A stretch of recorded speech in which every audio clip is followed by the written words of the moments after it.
ভাই প্রবাসী ভাইরা বা যারা আছে অনেকেই ডেইরি সেক্টর আসতে চায় বা ডেইরি ফার্ম করতে চায়, তাদের জন্য তাদের ব্যবস্থাপনার জন্য আপনার কি কি করণীয় করা উচিত? দেখেন না, যারা যদি আসে এত প্রথমে আমরাও প্রথমে একটু ইনভেস্ট যদি বড় আকারে না করে একটু ছোট আকারে 8-10টা গাভী দিয়ে শুরু করে আমার মনে হয় যে সবচেয়ে ছোট বেটার হবে আর কি। আসসালামু আলাইকুম সুপ্রিয় দর্শক, আজকে চলে আসছি এফআর এগ্রো ডেইরি সেক্টরে। আসলে মোতালেব ভাই, কতগুলো গাভী আছে আপনাদের কাছে রানিং? এখানে আমাদের এখানে রানিং আছে প্রায় 120টা এবং কি আমরা দুধ দোয়াই 90টাতে। আচ্ছা আচ্ছা আচ্ছা, এখন রানিং প্রোডাকশন আছে 90টা, তাই না? তো প্রতিদিন কতগুলো দুধ পাচ্ছেন, কত লিটার? ধরেন আমরা 800 লিটার দুধ পাচ্ছি প্রতিদিন। এটা কি করতেছেন? এটা নিজেরা কি? নিজেরা আমরা মিষ্টি দোয়ানে দিচ্ছি, যেমন জেনিস পিয়াসা, আচ্ছা আচ্ছা, এবং কি আরো বিভিন্ন মাতৃভান্ডার এগুলো আশেপাশে। আসলে আরেকটা জিনিস হচ্ছে কুমিল্লার মাতৃভান্ডারের যে রসমলাই বলেন বা আরও বিভিন্ন সুইটস আছে, ওনাদের আসলে এত যে শোনা সারা বাংলাদেশে রসমলাইয়ের, এটা একমাত্র কাজ হচ্ছে কারণ হচ্ছে কুমিল্লার যে দুধ ডেইরি সেক্টরে যে যারা দুধ প্রোডাকশন করতেছেন এদের কোয়ালিটি মানসম্পন্ন দুধের জন্য, তাই না? এর অন্যতম একটা হচ্ছে এফআর এগ্রো ফার্ম। আমরা চলে আসছি সেই এফআর এগ্রো ফার্মে। আমরা আজকে বিস্তারিত ব্যবস্থাপনা জানতে চেষ্টা করবো এবং আপনাদের জানানোর চেষ্টা করবো। এটা কত সালে দিয়েছিলেন? আমরা 17 সালে ফার্ম শুরু করি। 2017 সাল থেকে শুরু করছিলেন? প্রথম কটা দিয়ে শুরু করছিলেন এখানে? প্রথম ধরেন 40 টাকা বিটা শুরু করছি। 40টা দিয়ে না? তো আস্তে আস্তে এগুলা বাড়াইছেন? আস্তে আস্তে আমরা এই পর্যন্ত ধরেন 90টা দুধ দহন করি, এবং কি আমাদের পাইপলাইনে আরো আছে ধরেন 40 থেকে 45টা বকনা, এগুলো রেডি হচ্ছে বা বীজ দিচ্ছেন অলরেডি? আজকেও মনে কয়েকটা বীজ দিচ্ছেন, তাই না? আজকেও আমি সকালবেলা 3টা বীজ দিচ্ছি। আচ্ছা আচ্ছা, তো বীজগুলো কোন বীজটা আসলে ভালো মনে করতেছেন? আমরা বারমদার শুরু থেকে আমরা বীজ দিচ্ছি ব্র্যাকের, আচ্ছা আচ্ছা, এবং কি আমেরিকান ডেইরি, এখন আপাতত আবার আরেকটা কোম্পানির বীজ শুরু করছি। আচ্ছা, এসিআই বীজটা মোটামুটি কত করে নিচ্ছে প্রতি ইয়াতে? পার্সেন্টেজ কিরকম দিচ্ছেন এগুলোতে? 75%। 75% বলে দিচ্ছেন, তাই না? এই কিরকম আপনার ইয়াটাকে অ্যাকচুয়াল ফলাফলটা কিরকম পাচ্ছেন? মোটামুটি ভালো পাচ্ছি। যেমন আমাদের গাভীগুলো দেখেন, যে গাভী বেশি তাজা থাকবে, আচ্ছা আচ্ছা, গাভী কনসিভে একটু সমস্যা হবে। ইয়েস, চমৎকার একটা কথা, বা একদম গুরুত্বপূর্ণ। যারা ডেইরি সেক্টরে আছে তারা অবশ্যই বুঝবেন, কারণ বেশি মোটা হলে ফ্যাট হয়ে গেলে এটা যে জ্বরের বা এটা সিস্টেমে মানে বিভিন্ন সমস্যা প্রোডাকশনে। আচ্ছা, এইসব আমাদের গরুগুলো দেখেন এত তাজা না। হ্যাঁ, মোটামুটি আমরা ওইসব গরুগুলা যেহেতু মানে একটু শুকনা গরুগুলা কনসেপ্টের জন্য ভালো। আচ্ছা আচ্ছা আচ্ছা, কনসেপ্টের জন্য ভালো। তো মানে এই যে খাবার ব্যবস্থা আমরা কি রাখতেছেন যে এই গরুগুলো বেশি মোটা হচ্ছে না, মানে ওদের কনসেপ্টও ভালো হচ্ছে, প্রোডাকশন ভালো হচ্ছে? এটা ঘাস, দানাদার খাবার। আমি দেখলাম আপনার এখানে প্রায় মনে হয় 60 থেকে 70 কানি জমি হবে শুধু কাঁচা ঘাস। কি ঘাস আপনি ইয়া করতেছেন? পাংচং ঘাস আছে, এবং কি আমরা চাইলে নিজেরাও করি এবং কি কিনে এনে খাওয়াই। আচ্ছা, চমৎকার। তো মানে মোটামুটি এইসব পুষ্টিকর যে খাবারগুলো, দানাদার খাবার, তারপর দানাদার খাবার কি দিচ্ছেন? আমরা 17টা আইটেমে দানাদার খাবার মিক্স করে আমরা নিজেরা মিক্স করে। চমৎকার। আচ্ছা আচ্ছা, তাহলে মোটামুটি গাভীর দুধের প্রোডাকশন ভালো থাকছে, তার বীজের ব্যাপারটা এটাও একটা সুন্দর। তো এই যে ব্যবস্থাপনা করতেছেন এখানে আসলে কি মানে যারা অনেকে প্রবাসীরা জিজ্ঞেস করে ভাই অনেক ডেইরি সেক্টরে যাচ্ছেন, আসলে কি এই সেক্টরে কিরকম আসলে আমরা ব্যবস্থাপনা বা আমরা 7 বছর 8 বছর আমরা দুধ বিক্রি করছি। আমরা ভবিষ্যতে চিন্তা ভাবনা আছে যে আমরা মিষ্টি কারখানাতে যাওয়ার চিন্তা ভাবনা।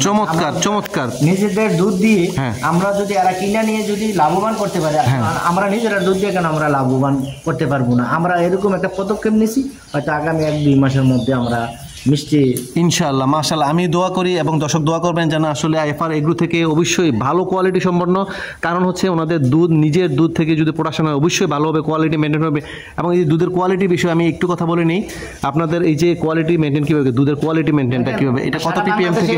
সারা বাংলাদেশে দুধের অভাব নাই, কিন্তু দেখা যাচ্ছে যে আমাদের দুধরা 26 থেকে 27 সবসময় আপনি পাবেন ppm না? ppm। আচ্ছা, দেখা গেছে আপনার কুমিল্লা নিয়ে গেছেন, অনেকে দুধ বেচে বলে ভাই দুধে তো ভেজাল, আর অনেকে আমাদের দুধ খাইয়ে ভাই না আপনাদের দুধের সর পড়ে। চমৎকার, যারাই আমাদের দুধ একবার খাওয়াইতে পারছি তারা দ্বিতীয়বার আমাদের দুধ থেকে মুখ ফিরিয়ে নেয় নাই, আমাদের সবসময় আপনাদের থেকেই নেওয়ার চেষ্টা করে। চমৎকার। যেমন আমরা কিছু কিছু সময় আমরা গরু নিজেরাই একটু জব করে বিক্রি করি। আচ্ছা আচ্ছা, ওই যে সার গরুগুলো। আচ্ছা আচ্ছা, আমাদের গরুতে চর্বি কম। আচ্ছা আচ্ছা, চর্বি রেশিওটা অনেক কম না?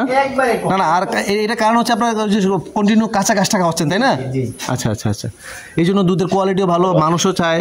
তাহলে আর একটা জিনিস যেটা আমি শেয়ার করতেছি, যেহেতু আপনারা নতুন মিষ্টি দোকানের উদ্যোগ নিচ্ছেন, চমৎকার। কারণ কুমিল্লার আলাদা একটা রসমলাই, একটা ব্র্যান্ডিং, একটা ইমেজ। কারণ হচ্ছে কোয়ালিটি কি, দুধের কোয়ালিটি। আর আপনাদের মতো খামার থেকে কিন্তু ফ্রেশ দুধটা ওনারা পাচ্ছে, আর সেই ফ্রেশ দুধ থেকে কিন্তু ফ্রেশ রসমালাই, মিষ্টি, বিভিন্ন আইটেমগুলো তৈরি করতেছেন। আপনাদের এই যে খামারটাতে বাছুরগুলো কতগুলো আছে? বাছুর, বকনা বাছুর বা ষাঁড় বাছুর? ধরেন আমাদের বকনা বাছুর আছে পাইপলাইনে আছে প্রায় 70 থেকে 80টা। আমরা কিন্তু বকনা বাছুর আজ পর্যন্ত বিক্রি করি নাই, মাশাআল্লাহ। আজ যে সবগুলো আপনারা নিজেদের পাইপলাইনে। আর সারগুলো হয়তো আমরা মোটা তাজা করে 2-3 বছর পালে বিক্রি করে দিই। আচ্ছা আচ্ছা আচ্ছা, তো আর এমনি বেচা কিনা করেন না?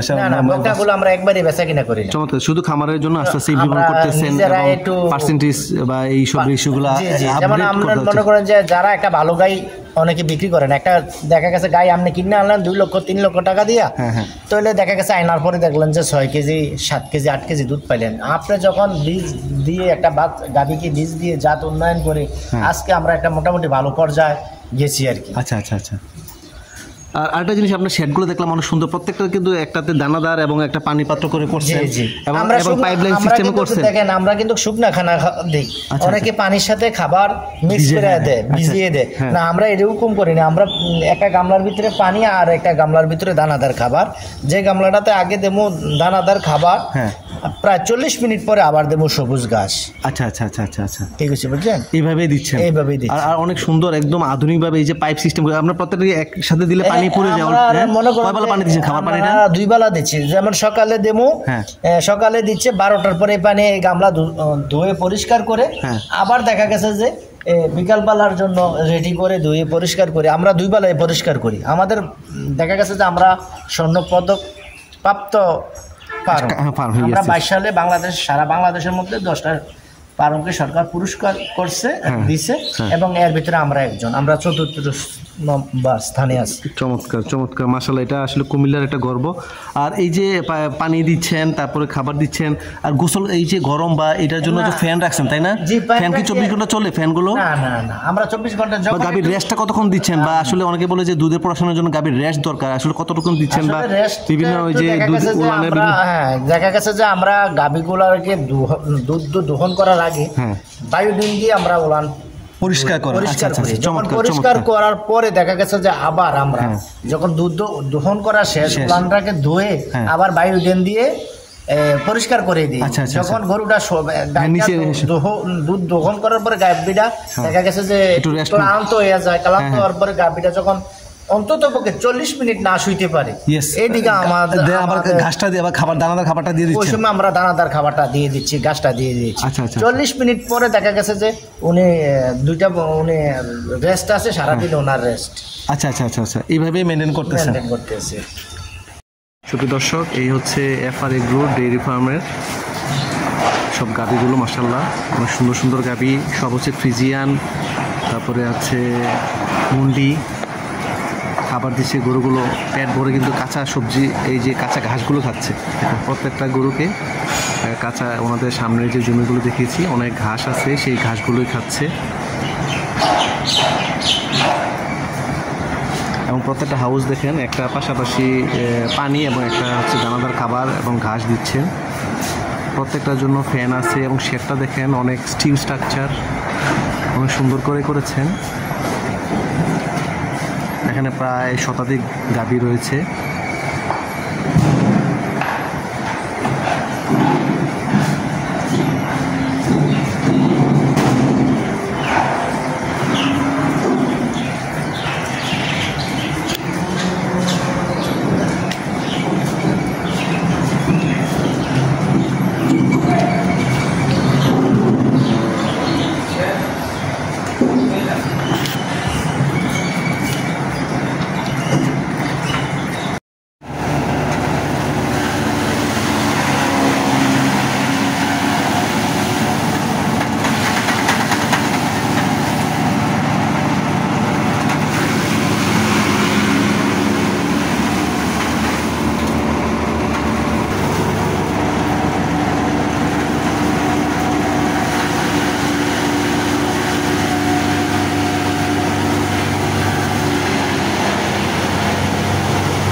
আচ্ছা আচ্ছা, তারপরে ওদের সুবিধা অসুবিধাগুলো কি কি রোগবালাই হয় বা যেমন আপনার 10টা গরু পাললে আপনার সবচেয়ে লাভবান আছে, আপনি টিকা দিতে গেলেন, একটা টিকা কিনলে 10টা গরুর টিকা দিতে পারবেন। আচ্ছা আচ্ছা। হ্যাঁ, আবার দেখা গেছে আপনার পশু অধিদপ্তরের সাথে আপনি যোগাযোগ রাখলে আপনারা মোটামুটি ওইখান থেকে সহযোগিতা পাবেন। আচ্ছা, হ্যাঁ, এবং কি আপনার সব ধরনের সহযোগিতা পশু অধিদপ্তর থেকে পাবেন। আচ্ছা আচ্ছা, এই মানে অল্প দিয়ে শুরু করার কথা বলতেছেন। এবং বিভিন্ন রোগবালাইগুলা এই যে খুরা রোগ বা এই যে ম্যাস্টাইটিস, দেখা গেছে যে আপনার ম্যাস্টাইটিস হয় বা বিভিন্ন খুরা রোগ হয়, আসলে বর্তমানে একটা খুরা রোগে না।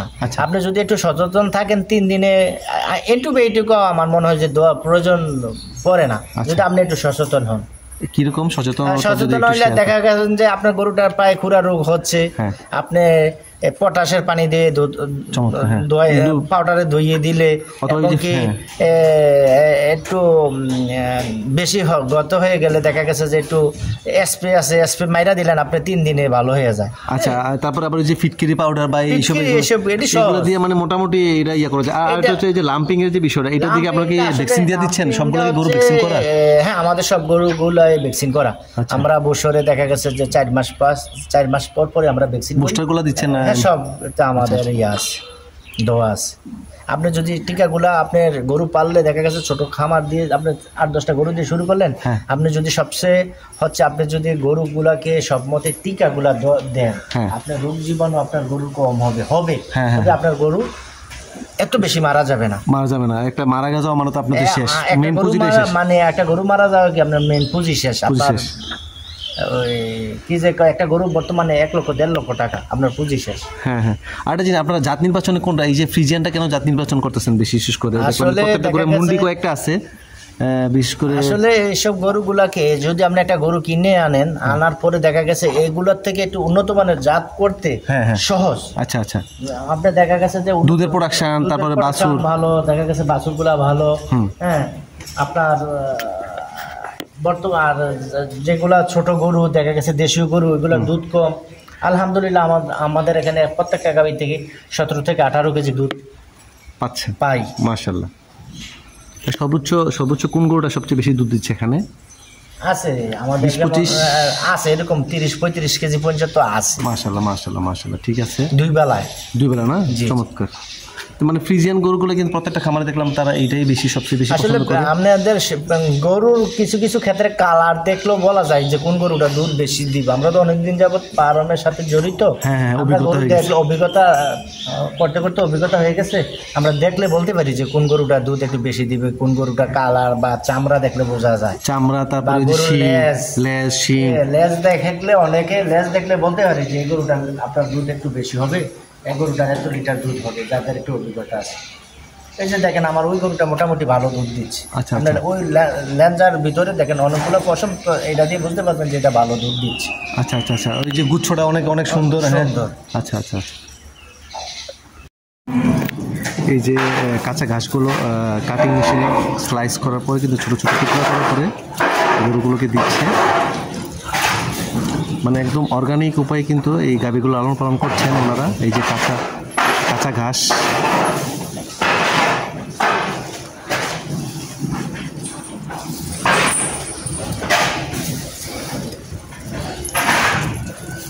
একদম টুকরাগুলো একদম ছোটো টুকরা। আসলে যত ছোট টুকরা হবে ঘাসটা তত কিন্তু হজম ভালো হয়, গরু খাইতেও খুব সুস্বাদু হিসেবে খায়।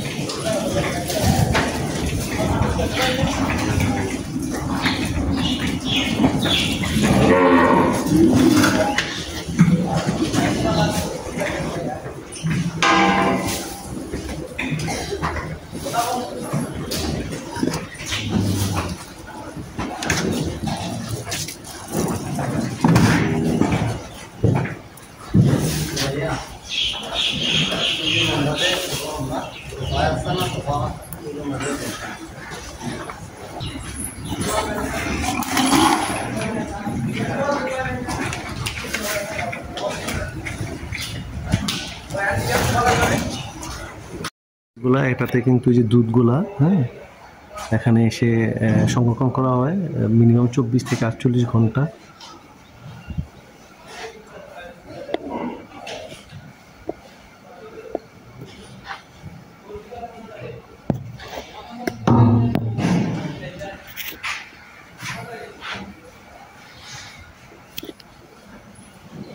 এই যে প্যাকেটজাত করার মেশিন, প্যাকেট করে ওনারা এটা বিক্রি করে।